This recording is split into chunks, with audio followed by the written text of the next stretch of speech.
Welcome back, everybody. This is going to be the third video of this mini series. I started with "You must learn these rolls," the right hand technique, to 5 rolls that were Scruggs combination type rolls. Then the second video was "You must learn these rolls," the left hand follow-up to go along with the first video. So what we learned in those 2 videos is to take 5 of the most difficult measures from this song, Blueridge Cabin Home. If you don't have this book and you're learning this song, it might help you. And this has the tablature in it. This is the revised edition of the Scruggs book, which I call the book because it was the first bluegrass banjo book really to hit the market that covered the Scruggs style. The other books that are available, you've got this one, a newer one, which I haven't really gotten into too much myself, but it's got authentic transcriptions, so they say. And then they all come from this book. This is an original copy from the 70s that belonged to my dad. And there are some differences in the transcriptions between this first edition and the one that I showed you earlier, in terms of some mistakes, typos, and things like that. Not everything is exactly accurate in this book, because if you go back and watch Scruggs on some old videos, the Grand Ole Opry show that they had, you will see that he plays some of this differently. However, you have to remember, as a musician, you play these songs thousands of times and you tend to throw in variations, right? I do that myself. One of the most difficult things for me in transcribing or bringing these tutorials to you is trying to play it exactly the way Scruggs did, because once I get going up to speed, I throw in some of my licks. And you should do that too. But it's not a bad idea to learn the foundational break that he wrote, or as transcribed in these original books here, and then you can add your own little spice to it as you go along. With that said, let's get into it. Now, the first measure of the Blueridge Cabin Home song is one that we went over in those first 2 videos that I mentioned earlier. And what you're going to do with your right hand is going to play a 3-2-1, 5, and then 2-1-2-1. And we talked about this in the last video, but it's important that that forward roll, the first 4 notes, be followed by index, middle, thumb, middle. So again, the right hand for the first measure.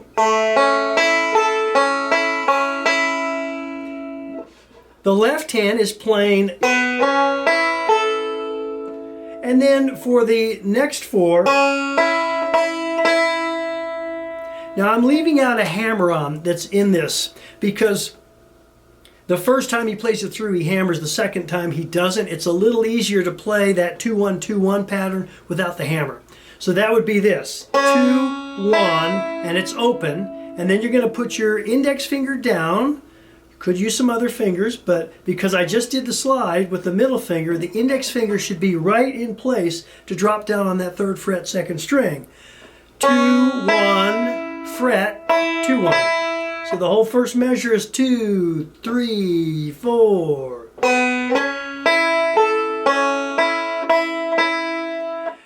The second measure, you repeat that slide.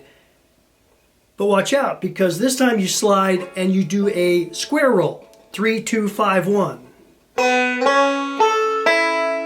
So you've switched the 1 and the 5 from the first measure. They both start out like that.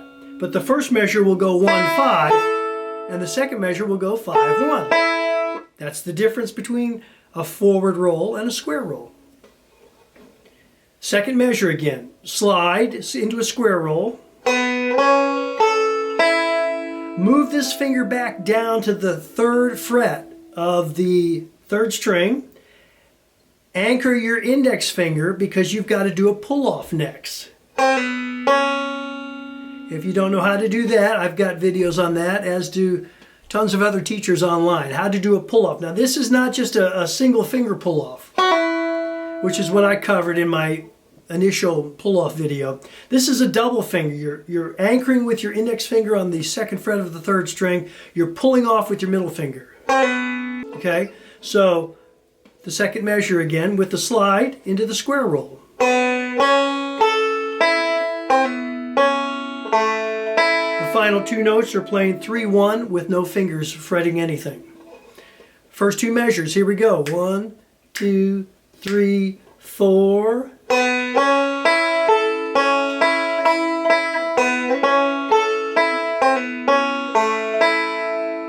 Now we're into the third measure, which is the C chord.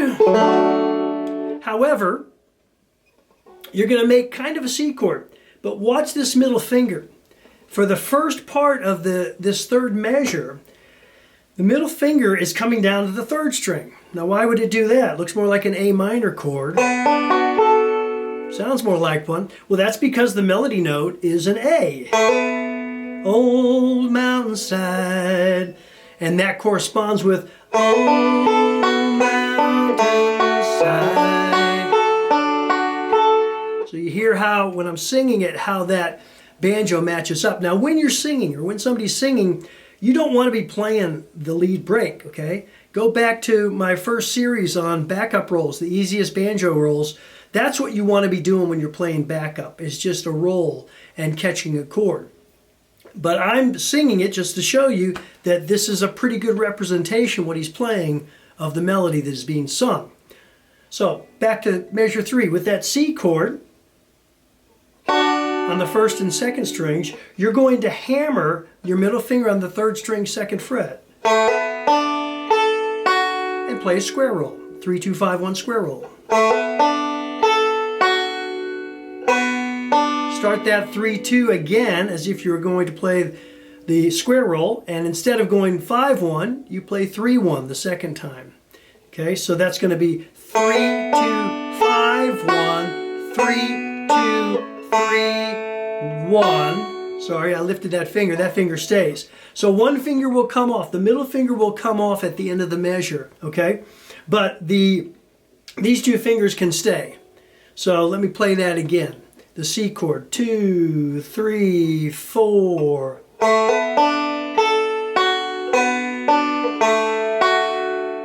So take the middle finger off, but leave these two on, and you're going into the fourth measure, which is also a C chord.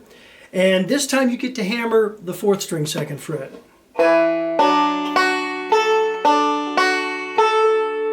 Now, what did I do different with my right hand? Well, I went from a square roll to a forward roll. Watch carefully here. It's 4, 2, 1, 5, 2, 1, 5. And the left hand is just playing a hammer on the C chord, which is already in place from the previous measure.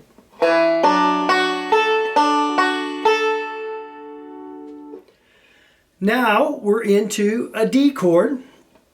And rather than, some of you might know the full D chord, something like that. He actually uses a D7th shape for this riff coming up here. Here's how it goes. Middle finger is going to be on the third string second fret, where it already was, the previous measure, so easy to find. And you're going to play a 3, 1, 5, 2, 1, 5, 3, 1. Now, kind of be a little tricky at first when you look at that, but it really is just the 3-1 is followed by 2 forward rolls, a 5-2-1, 5-3-1.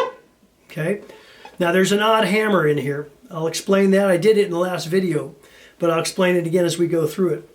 So here we have the D measure. It's the 5th measure, and it goes like this.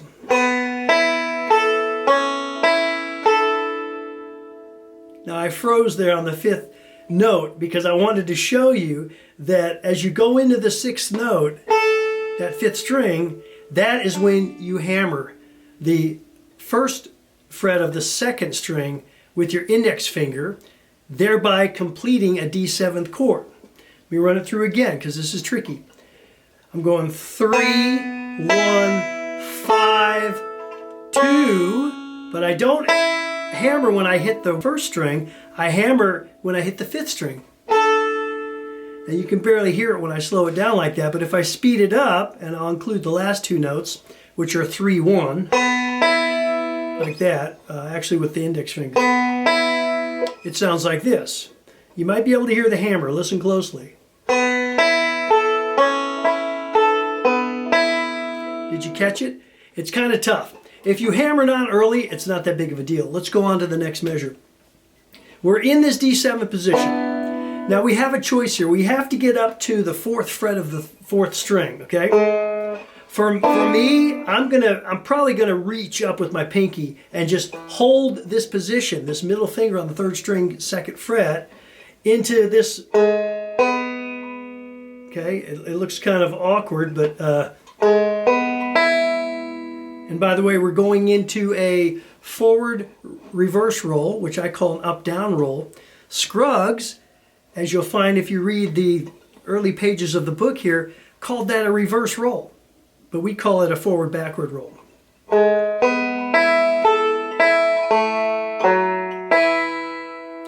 That is your 6th measure, I believe, 2nd measure of D, yeah. So I'm reaching up here, I've got 4th string, 4th fret with the pinky, 3rd string, 2nd fret with the middle finger, and I'm doing a forward reverse roll by playing 4th string, 3rd string, 1st string, 5th string, 1st string. Take your finger off, because the 3rd string is now played again, but open this time. And then you've got to get that finger that you just took off down to the 2nd fret of the 4th string, because you're going to do a pull. Actually, it's a slide. I usually play it as a pull. But according to the book, it's a slide from 2 to 0. Now, what does that mean, 2 to 0? It kind of means he's just going, just flying off. So it almost sounds like a pull-off. You can do a pull-off if you like that better, but I'm trying to be true to the transcription here. So slide. Now, not only is it a slide, but the very last note, that open sound that you get, you're playing the 1st string with your middle finger. So you get this. Put it all together, 6th measure, it sounds like this. Coming off the D7.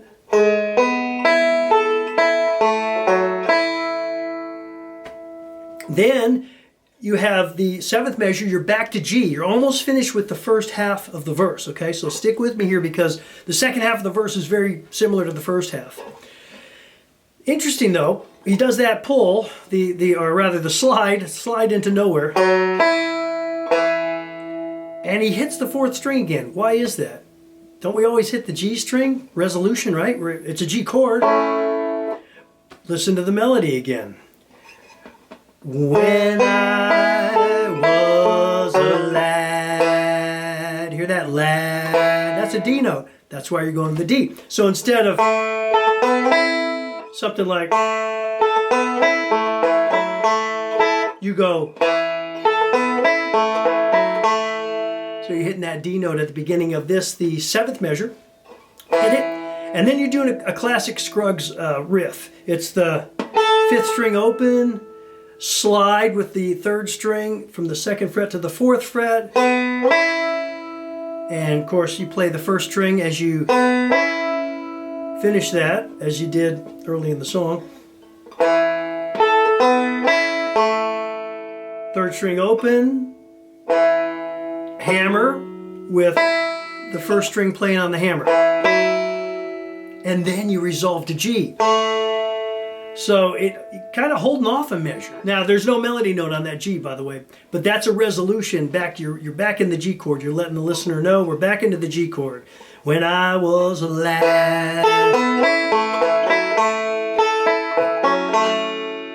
and I wandered alone. That's and I. Okay, so the last, we'll call it the last measure of the first part. It's measure number 8, I believe. You're going to play the 3rd string open. You got a pause there, and then you're following that with a 5-1. And then a 4 hammer on the 2nd fret. And then the 3rd string. Now when you hammer this, in parentheses it says 2nd string open. Sounds pretty.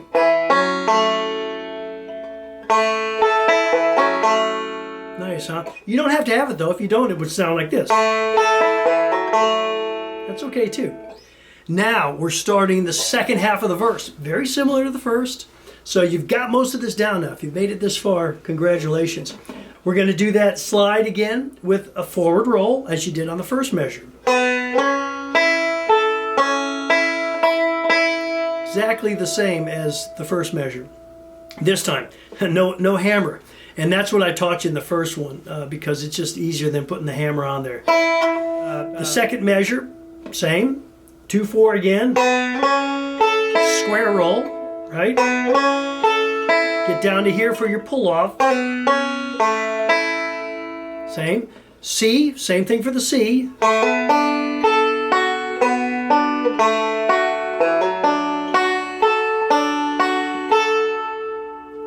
Now we've got the D again. We're going to go up here just like we did before. And now the D is, I think, easier because you play this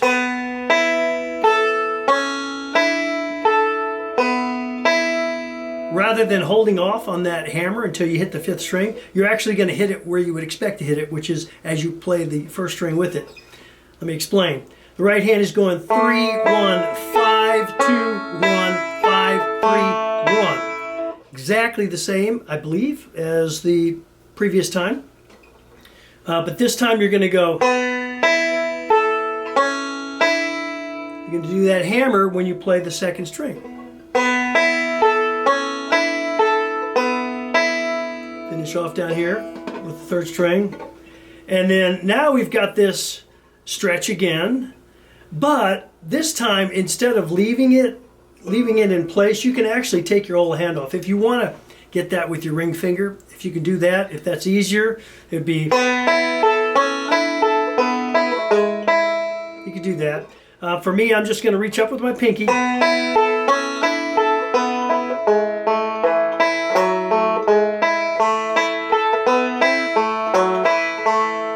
Oh wait, I did the pull at the end. It's the slide into nowhere. Okay, and I went over that turnaround in the previous videos also, but just real quickly, it's a square roll that you've probably never done before if you haven't seen a song like this. It's 4, 3, 4, 1. 4, 3, 4, 1. I'm talking about the 2nd measure of D here, the 2nd pass through, okay? So you started with this. The 1st measure of D, and then you're going to go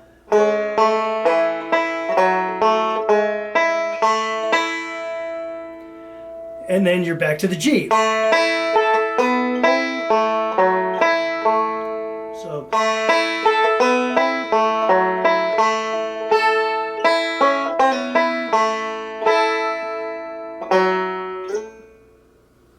So what is that? It's a 3rd string open. You're going to fret the 5th fret of the 1st string. I use my pinky usually. You could use your ring finger if you want. So it's, that's 1, 2, 3rd string, but that's that 3-2 pull again that we did earlier in the song. And then the 1st string plays again, and the 3rd string ends it. That resolves it.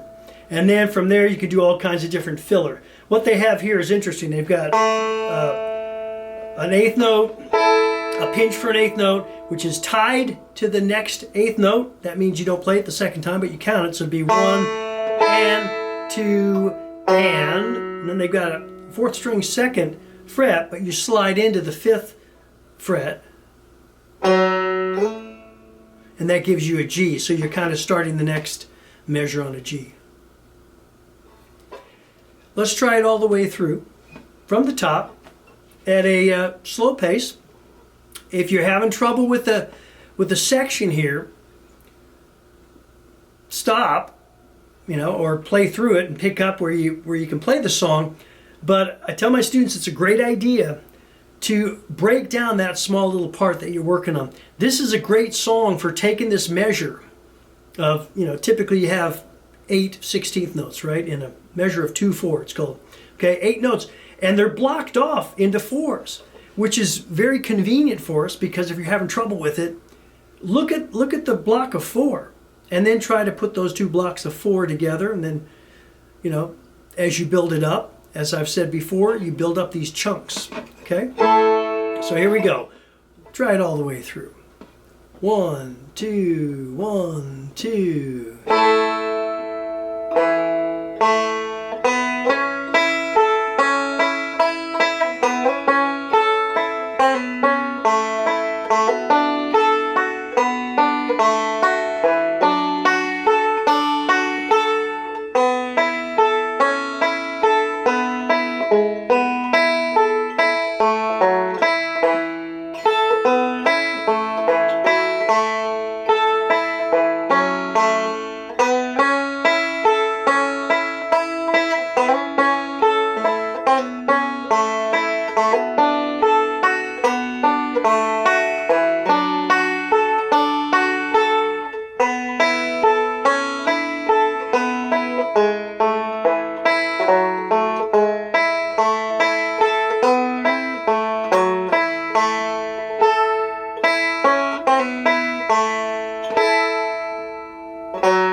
Well, I hope you enjoyed that, and feel free to leave some comments if you have some questions about this.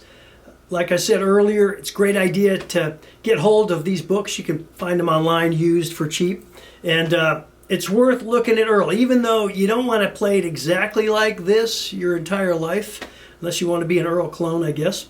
But you want to play it in an Earl-esque way, meaning that you've got the gist of the melody and the rolls in the right place, but if you want to have your own take on a pull instead of a slide or a square roll instead of a forward roll, as long as you can fit the melody in there, it'll work. Hope to see you in the next video. I've got a good one coming up, the next song, another classic Flatt and Scruggs tune. See you then.